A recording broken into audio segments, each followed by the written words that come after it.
अस्सलाम वालेकुम नाज़रीन, मैं हूं आपका मेज़बान अमजद चौधरी। अब देखें FIR 7। नाज़रीन, इस वक्त मैं मौजूद हूं कराची के इलाके नॉर्थ नाज़िमाबाद में। जैसा कि आप मेरे पीछे देख रहे हैं, वो कचरे का ढेर, बराबर में पार्क। अफसोस कि हमें यह कहना पड़ रहा है, कोई इंतज़ामिया यहाँ पर नज़र नहीं आ रही है। जैसे कि आप लोग जानते हैं, मानसून की बारिशों का जो स्पेल है, 4th स्पेल जारी हो सारी है। कोई पुरसाने हाल नहीं कराची का। अफसोस होता है कि कराची का इतना बुरा हाल कर दी है। किन लोगों ने किया, उसमें हम लोग भी शामिल हैं। हम लोग सारा मुद्दा इंतजामिया में डाल देते, लेकिन हम लोग ये नहीं सोचते कि हम खुद भी सही नहीं है। जहाँ खाते वही फेंक देते हैं। ये नीचे देखे कचरे का ढेर, ये हम लोगों ने फेंका है, और किसने फेंक गए? कराची में नाले उभर रहे हैं। मेरी बात एक समझ में नहीं आती है। डिफेंस पोश एरिया कराची का, क्लिफ्टन पोश एरिया कराची का पूरा डूब रहा है। लोगों की करोड़ों मालियत की गाड़ियां रोड पर तैरती हुई नजर आ रही है, इस तरह कश्तियां तैर रही होती हैं, कोई पूछने वाला नहीं है। आज कराची के उन एरियाज में आपको लेकर जाएंगे जहां पे आवाम रो रही है। आवाम बोल रही है हमारी जान छोड़ दो, अवामी हुकूमत मांग रहे हैं। ऐसे लोगों के बीच में मैंने जब गया हूं मैं ऑफ द कैमरा, लोग कह रहे हैं हमारी जान छोड़ दो, हम लोग खुद अपनी मदद आपके तहत जो है इस कराची शहर को सही कर देंगे। नाज़रीन, आज मुझे ज्वाइन करेंगे CRPC के चेयरमैन शकील बेग साहब, उनसे भी बात करेंगे और कराची के और मुख्तलिफ इलाकों में हम लोग जाएंगे, वहां से भी कराची का हाल दिखाएंगे। कराची डूब चुका है, मैं कहूँगा डूब नहीं रहा, डूब चुका है। खुदा के वास्ते इसको बचा लें। आप लोग रहिए मेरे साथ, FIR 7 जारी है। नाज़रीन, इस वक्त मैं मौजूद हूँ नॉर्थ नाज़िमाबाद कराची में, और जैसे कि आप देख रहे हैं कलंदरिया चौक बेसिकली कहलाता है, और मेरे सामने सखी हसन कब्रिस्तान यहाँ पे मौजूद है। एक वाकया बड़ा मशहूर हुआ था, बड़ा एक मैं कहूँगा कि जो शादमान टाउन में जो बच्चा और माँ जो है वो जाबाक हो गए थे। ये है वो बदनसीब जगह। मुझे अफसोस क्या कहना पड़ रहा है कि मैं उस जगह पे मौजूद हूँ जहाँ पे मेरी बहन खाले के हकीकी से जा मिली थी, जहाँ पे वो बच्चा खाले के हकीकी से जा मिला था। ये देख सकते हैं आप यहाँ पे कि नाले का क्या हाल है। यहाँ पे उबल कर सारा ये डबल रोड्स भरी जाती हैं, कोई पूछने वाला नहीं है। आइए, मैं यहाँ पे खुशामदीद करने जा रहा हूँ। मेरे साथ मौजूद है CRPC के चेयरमैन। एक बार फिर से मैं कहूँगा, जब इस तरह के वाकयात होते हैं, शकील भाई मेरे साथ होते हैं, शकील बेग साहब मेरे साथ मौजूद हैं। शकील साहब अस्सलाम वालेकुम। वालेकुम अस्सलाम जी।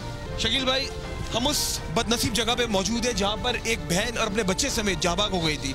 पहले यहाँ से बातों का सिलसिला शुरू करते हैं। कौन पूछेगा, कोई है पूछने वाला?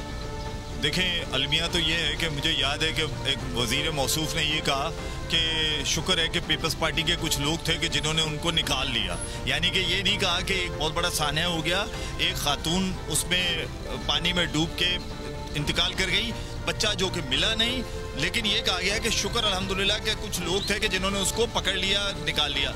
देखें, ये तो एक फितरी बात है कि कहीं भी कुछ इस तरह का मामला होते हैं तो लोग, इंसानियत है लोगों में, वो इकट्ठे हो जाते हैं। मेरे ख्याल हमें इसे पार्टी से ऊपर सोचना चाहिए। हमें ये सोचना चाहिए कि क्या ये नाले या ये जो भी गटर्स होते हैं, ये क्या मानसून की जून जुलाई की बारिशों में ही इन पे सारी हुकूमतें या जो भी हुकूमतें वक्त का जो भी नुमाइंदा होता है उसका टारगेट होता है। जबकि मैं आज आपको एक बात बताऊं कि मुझे याद है, मुझे वो वक्त नहीं भूलता कि जब जाम खान शुरू मिनिस्टर थे तो उनको लेकर मैं यहीं खड़ा था, और यहाँ एक MPA को जो मौजूद थे, वो भी थे मुत्तहिदा के, वो मेरे साथ यहाँ खड़े थे।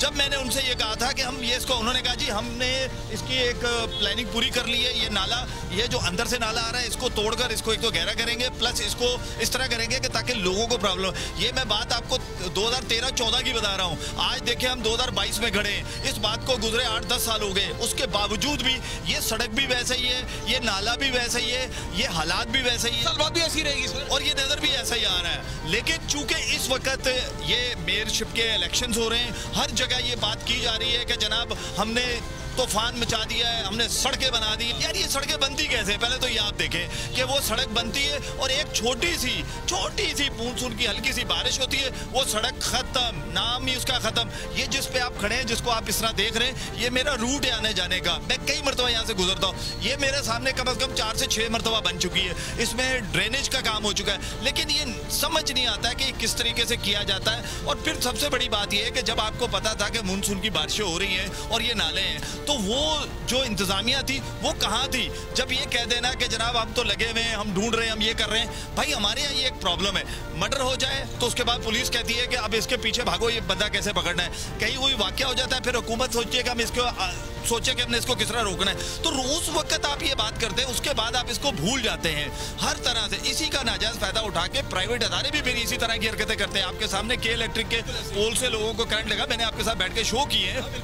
तो ये चीज खत्म होनी चाहिए। आप जब पता है मानसून की बारिशें हो रही हैं, आज आपने ये चीजें लाके लगा दी ये नाले को करीब, ये पहले लगा देते ताकि वो बाइक जब पानी का प्रेशर वेट कर रहे थे ना, कोई जानी नुकसान उसके बाद ही तो करेंगे। और मैं आप अर्ज कर दूं कि पानी का इधर इतना प्रेशर होता है कि ये नाला जो है ना, ये दोनों सड़कें नाला बनी भी होती है और ये इतनी जबरदस्त एक समझ लें कि नहर कह लें या दरिया कह लें बन चुका होता है। तो डेफिनेटली एक बाइक वाले को क्या पता है कि यहाँ क्या हो रहा है, तो वो उसने डूबना ही था। बिल्कुल इस पे मजीद बात करते हैं। नाज़रीन ने बिल्कुल दिल में कहूँगा दुख सा रहा है। हर साल मैं इस तरह का प्रोग्राम आप लोगों को दिखा रहा होता हूँ, कभी किसी इलाके से जब मानसून की बारिशें होती हैं, लेकिन मैं कहूँगा